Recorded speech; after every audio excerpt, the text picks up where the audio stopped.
My name is Adam, and I'm a mechanic at Henderson's Auto Repair in Dallas, Texas.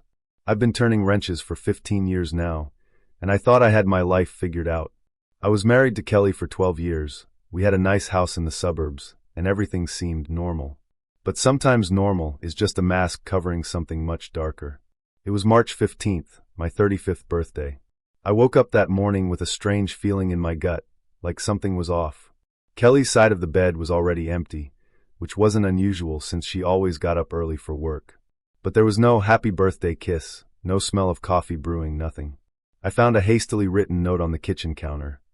Adam, sorry, won't be home today. Staying at Linda's tonight. Some urgent stuff came up. Back tomorrow. K. I stared at that note for a long time. In 12 years of marriage, Kelly had never forgotten my birthday. She was the type who remembered anniversaries, birthdays, even the day we first met. This wasn't like her at all. I called her phone around lunchtime. Straight to voicemail. Texted her. No response. By evening, I was genuinely worried. Maybe there was a family emergency? Maybe Linda was going through something serious? I ended up buying myself a sad little chocolate cupcake from the gas station and eating it alone while watching TV. The silence in our house felt deafening. Around 9 p.m., my phone rang.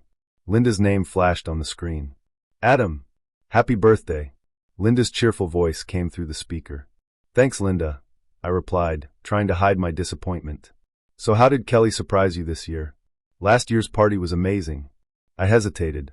She said she's staying with you tonight. Some kind of urgent situation? The silence on the other end stretched uncomfortably long. Adam, Linda finally said, her voice careful. I'm in Austin visiting my sister. Have been since Friday. Kelly's definitely not with me. My heart stopped. The cupcake suddenly tasted like cardboard in my mouth. Are you sure? I'm sure. I'm looking at the Austin skyline right now. Maybe she meant someone else? Another friend? After I hung up, I sat in our living room for hours, staring at the wall. Where was my wife? Who was she with? And why had she lied to me on my birthday of all days? Kelly came home the next morning around 10, looking refreshed and almost glowing. She was humming some tune I didn't recognize. Hey babe, how was your day yesterday? She asked, giving me a quick peck on the cheek. It was my birthday, Kelly. She froze mid-step. The color drained from her face. Oh my God. Adam, I'm so sorry. I completely forgot. I've been so stressed with work and... Linda called to wish me happy birthday. She said she's been in Austin since Friday. If Kelly had gone pale before, now she went white as a sheet. I could actually see her mind racing, trying to come up with an explanation. I met Megan. From work. I stayed at Megan's place. But I could see it in her eyes. The lie. The panic. After 12 years together, I knew every expression on her face. The next few weeks were torture. I tried to act normal, but inside I was dying. I started noticing things I'd been blind to before. Kelly's phone was always face down now. She'd take calls in the other room. Her work schedule seemed to change constantly. Late meetings, weekend conferences, client dinners. One evening, she claimed she had to work late again.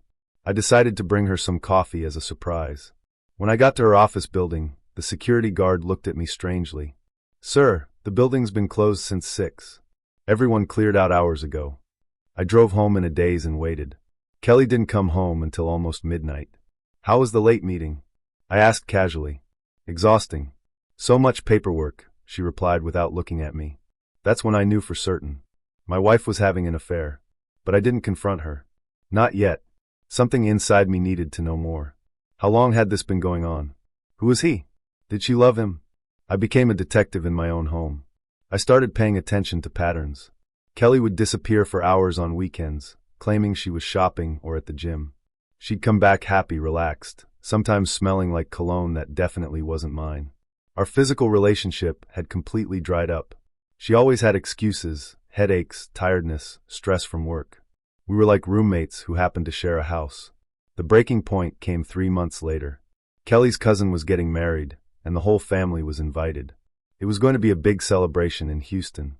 I can't go, Kelly announced a week before the wedding. Major project at work. You go without me. But it's your cousin's wedding. Your aunt specifically asked about you. I know, but this client is really important. Career-making stuff. I went to the wedding alone. When Aunt Margaret asked where Kelly was, I explained about the work situation. She looked confused. Work? But Adam, Kelly was let go from her job 3 months ago. She told me herself at Easter. Said she was taking some time to figure out her next move. The champagne glass slipped from my hand and shattered on the floor. What did you say? She was laid off. Budget cuts or something. Didn't she tell you? I left the wedding early, my mind reeling. Kelly had been unemployed for 3 months and hadn't told me. So where had she been going every day? What had she been doing with her time? And who had she been doing it with?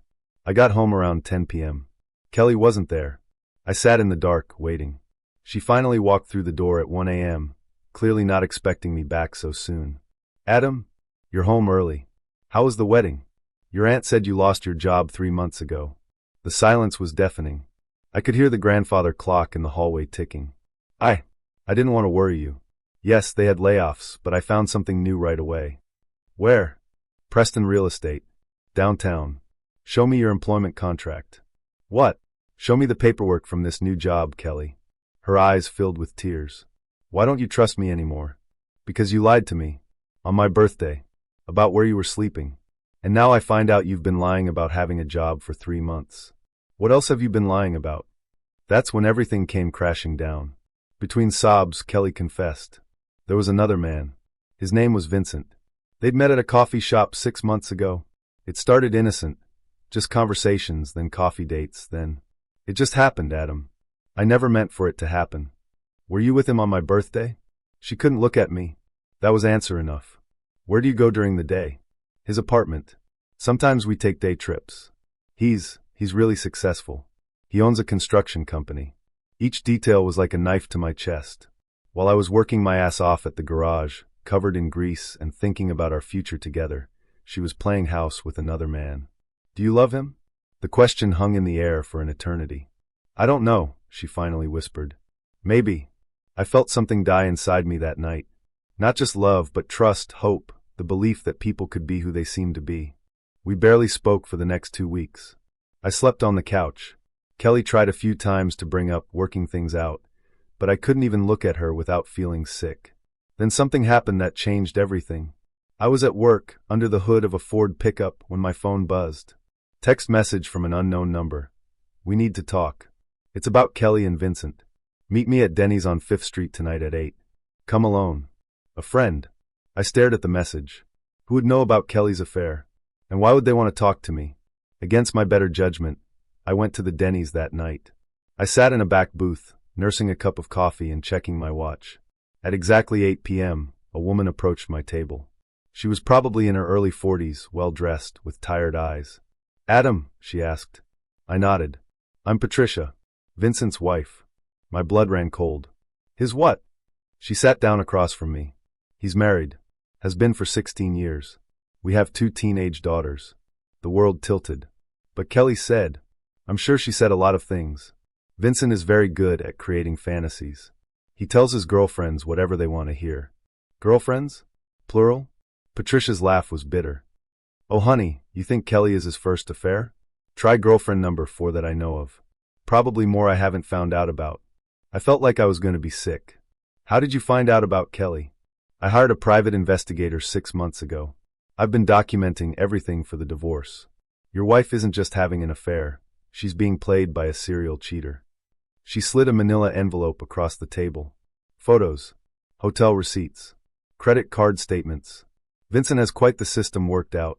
He tells each woman he's divorced or separated or whatever story works best. With shaking hands, I opened the envelope. The first photo showed Kelly and a tall, handsome man entering a hotel. They looked happy, carefree, like lovers in a movie. The afternoon your birthday, they were at the Marriott downtown, Patricia said quietly. Room 412. I have the receipts. The rage that filled me was unlike anything I'd ever felt. Not just at Kelly, but at this Vincent character who was manipulating her, using her, making a fool of both of us. What do you want from me? I asked. Help. I'm taking Vincent for everything he's worth in the divorce. The more evidence I have of his affairs, the better my case. And frankly, I thought you deserved to know what kind of man your wife is involved with. I studied her face. There was pain there, but also a steely determination. He's not just cheating, she continued. He's been hiding assets, lying about business income, the whole 9 yards. My lawyer says with enough evidence, I can prove financial fraud. What do you need from me? Nothing illegal. But if you could get Kelly to tell you details about their relationship, where they meet, what he's told her about his finances, anything like that, it could help both of us. I went home that night with my head spinning. Kelly was in bed already, pretending to be asleep. I sat in our kitchen with Patricia's envelope spread out in front of me, studying the evidence of my wife's betrayal. But now I had a plan, and for the first time in months, I felt like I had some power in this situation. The next morning, I made Kelly breakfast. She was clearly surprised by the gesture. "This is nice," she said carefully. "Kelly, I've been thinking about us. About what you told me." She looked up hopefully. "Yeah, maybe we should try counseling. But first, I need to understand what happened. Can you tell me about him? About Vincent?" For the next hour, Kelly opened up more than she had in months. She told me about Vincent's construction business, how successful he was, his expensive car, his downtown condo. She showed me gifts he'd bought her, jewelry I'd never seen before that she'd been hiding. "He understands me," she said. "He makes me feel alive again." Every word was a knife, but I kept my expression neutral, kept asking questions. By the end of the conversation, I had enough information to fill 3 pages of notes. That evening, I met Patricia at a coffee shop and shared what I'd learned. She recorded our conversation on her phone. "This is perfect," she said. "He told Kelly he owns that condo, but it's actually rented. And that construction business? It's failing. He's been using affair money, gifts from other women, to maintain his lifestyle." Affair money? Vincent has a type. Married women with assets. He gets them to loan him money for business investments that never pay back. Kelly isn't his girlfriend, Adam. She's his mark. The bottom dropped out of my stomach. "What are you saying?" "Check your bank accounts. Credit cards. Any joint investments you have with Kelly." I left that coffee shop and drove straight to the bank. What I found there changed everything. Our savings account, the one we'd been building for years toward buying a bigger house, was nearly empty. $50,000 gone. The withdrawals had started 2 months ago, always in amounts just under $10,000 to avoid triggering bank notifications. I called Kelly immediately. "Where's our money?" "What money?" "Our savings account, Kelly. $50,000. "Where is it?" Silence. "Kelly, where is our money?" It's an investment. Vincent has this amazing opportunity. Construction project in Austin. We're going to double our money." I closed my eyes. My wife hadn't just betrayed our marriage. She'd been systematically robbed by a con man. "Kelly, come home. Now. We need to talk." When she walked through the door an hour later, I was sitting at the kitchen table with bank statements spread out in front of me. "Sit down." She sat, looking nervous. "Vincent is married. Has been for 16 years. He has 2 teenage daughters." Kelly's face went white. "That's not true." I pulled out one of Patricia's photos, Vincent at a school function with his family. "This was taken last month. His wife hired a private investigator." Kelly stared at the photo like it was written in a foreign language. "But he told me he was divorced. He lied. About everything. His business is failing. That condo, he rents it. The expensive gifts he's been giving you, they're paid for with money he's stolen from other women he's scamming." "No." Kelly shook her head. "Vincent loves me. He's going to leave his wife. Kelly, you're the 4th woman he's done this to. You're not special. You're just another mark in his con game." I showed her more photos, Vincent with other women, other hotel receipts, other evidence of his systematic infidelity. "Our $50,000? It's gone. There is no construction project. There is no investment. He took our money and probably spent it on the next woman he's grooming." Kelly broke down completely then. Not just crying, but wailing like an animal in pain. Everything she'd believed about Vincent, about their relationship, about her new life, it was all a lie. "What do I do?" she sobbed. "How do I fix this?" I looked at my wife, really looked at her, and realized I felt nothing. Not love, not hate, not even pity. Just emptiness. "You can't fix this, Kelly. It's over. But we can get the money back. We can report him to the police. The money is gone. And even if we could get it back, it wouldn't change what you did. Adam, please. I made a mistake. A terrible mistake." "You didn't make a mistake, Kelly. You made choices. For 6 months, you made the choice to betray our marriage. You chose to lie to me. You chose to steal our money. Those weren't mistakes, they were decisions." Over the next few days, I worked with Patricia and her lawyer to build the case against Vincent. It turned out he'd been running variations of this scam for years. The FBI got involved. Vincent was arrested on charges of wire fraud and theft. Kelly was a wreck. The man she'd upended her life for was not only a criminal, but he'd never cared about her at all. She was just another victim in his long list of conquests. But I found I couldn't feel sorry for her. While she'd been playing house with a con artist, I'd been faithfully working to support our life together. While I'd been planning our future, she'd been stealing our past. 2 weeks after Vincent's arrest, I filed for divorce. Kelly begged me to reconsider. "I'll do anything," she pleaded. "Counseling, whatever you want. Please don't give up on us." "There is no us anymore," I told her. "There hasn't been for months." The divorce took 4 months to finalize. Kelly got half of what was left, which wasn't much after Vincent's theft. I kept the house. She couldn't afford her half anyway. Vincent was sentenced to 5 years in federal prison. Patricia got a substantial settlement and full custody of their daughters. Kelly moved back in with her parents, completely broke and thoroughly humiliated. Me? I'm still living in our old house, but I've changed everything about it. New paint, new furniture, new everything. I needed to erase the traces of the life I'd built with someone who turned out to be a stranger. I won't lie, the first few months were hard. Some nights I'd wake up reaching for Kelly's warmth, only to remember she wasn't there anymore.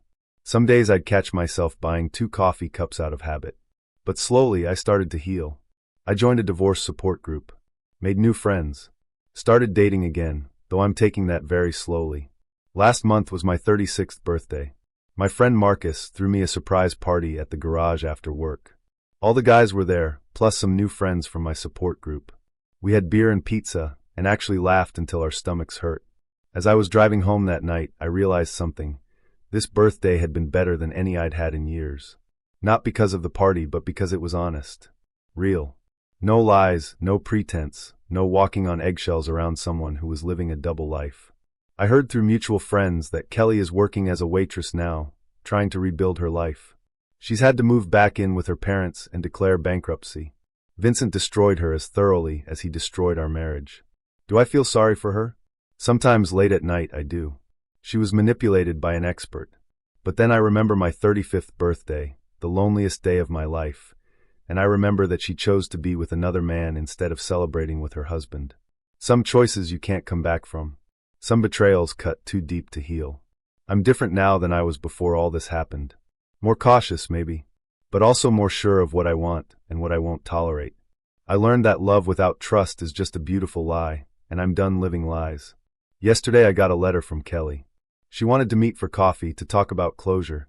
I threw the letter away without reading it all. Some doors, once closed, should stay that way. But life has a way of forcing confrontations you think you've avoided. 3 weeks after I threw away Kelly's letter, I was at the grocery store picking up supplies for a weekend camping trip with Marcus and some friends from the support group. I was in the cereal aisle, debating between 2 brands, when I heard a familiar voice behind me. "Adam!" I turned around, and there she was. Kelly looked different, thinner, tired, older somehow.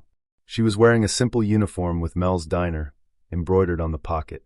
Her hair was pulled back in a practical ponytail, no makeup, none of the careful styling I remembered. "Hi, Kelly." We stood there awkwardly for a moment, other shoppers moving around us like we were rocks in a stream. "You look good," she said finally. "Happy." I didn't know how to respond to that. "How are you doing?" "I'm surviving. Working double shifts at the diner. Living with Mom and Dad." She attempted a smile that didn't reach her eyes. Not exactly where I pictured myself at 33. "Kelly, No, let me say this. I know you probably don't want to hear it, but I need to tell you. I wrote that letter because my therapist said I needed to try to make amends. Not to get you back, I know that's impossible, but to tell you how sorry I am. I looked at this woman who had shared my bed for 12 years, who had been the center of my world, and felt like I was looking at a stranger. I destroyed everything," she continued, her voice getting quieter. "Our marriage, our future, our money.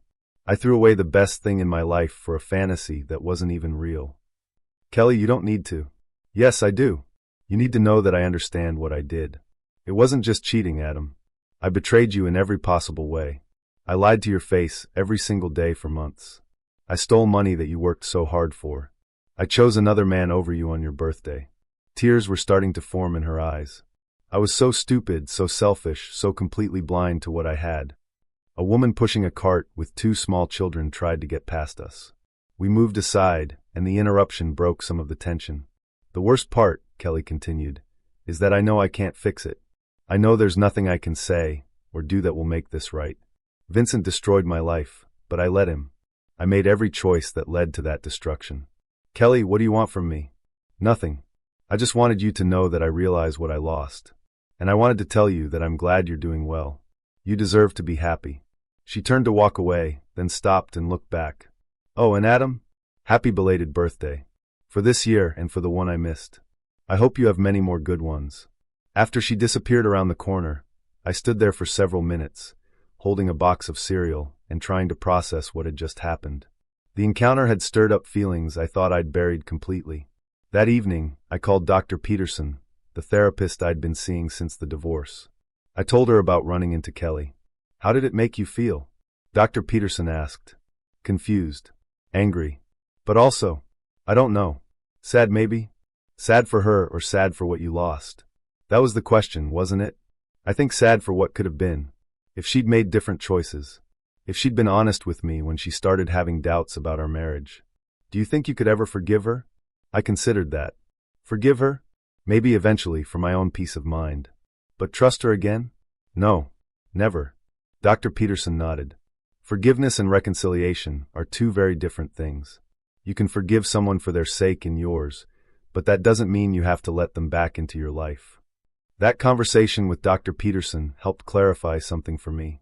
I realized I was holding on to anger not because I still loved Kelly, but because letting go of the anger felt like I was letting her off the hook for what she'd done. But I was the one being hurt by that anger. Kelly was living her consequences, broke, alone, working a minimum wage job, living with her parents in her 30s. She didn't need my anger to punish her. Life was doing that well enough on its own. A few days later, I did something I never thought I'd do. I wrote Kelly a letter. "Kelly, I was surprised to see you at the store the other day. Thank you for what you said. I could tell it wasn't easy for you. I want you to know that I don't hate you. I'm angry at the choices you made, and I'll probably always be hurt by what happened, but I don't hate you as a person. We had some good years together, and I don't want to forget that completely. I hope you can rebuild your life into something that makes you happy. You made terrible choices, but that doesn't mean you're a terrible person. Everyone deserves a chance to start over. I won't be reaching out again, and I hope you understand that I need you to respect my boundaries and not contact me. But I wanted you to know that I wish you well. Adam." I almost didn't send it. Marcus thought I was crazy when I told him about it, but Dr. Peterson said it sounded like I was writing it for the right reasons, for my own healing, not to reopen a door with Kelly. I never got a response to that letter, which was exactly what I'd hoped for. 6 months later, Patricia, Vincent's ex-wife, called me with news. Vincent had been released early from prison for good behavior and immediately violated his parole by contacting one of his victims. He was back in jail, likely for a much longer stretch this time. "I thought you should know," Patricia said, "in case Kelly needs to be warned." "Why would I warn Kelly?" "Because he's reached out to her. According to my lawyer, he's been writing to her from prison, trying to convince her that he really loved her and that they should be together when he gets out." My blood ran cold. Is she buying it? I don't know. But a leopard doesn't change its spots, and Vincent is very good at what he does. After that call, I wrestled with what to do. Part of me thought Kelly deserved whatever happened to her if she was stupid enough to fall for Vincent's manipulation again. But another part of me, the part that had loved her for 12 years, couldn't bear the thought of her being victimized again. In the end, I called her parents' house. Kelly's mother answered. "Mrs. Morrison? It's Adam." "Oh, Adam, hello. How are you, dear?" "I'm fine, thank you. Is Kelly there?" "She's at work. Is everything all right?" I explained about Vincent's early release and the letters. There was a long silence on the other end. "Oh no," Mrs. Morrison finally said. "She's been acting strange lately. More secretive.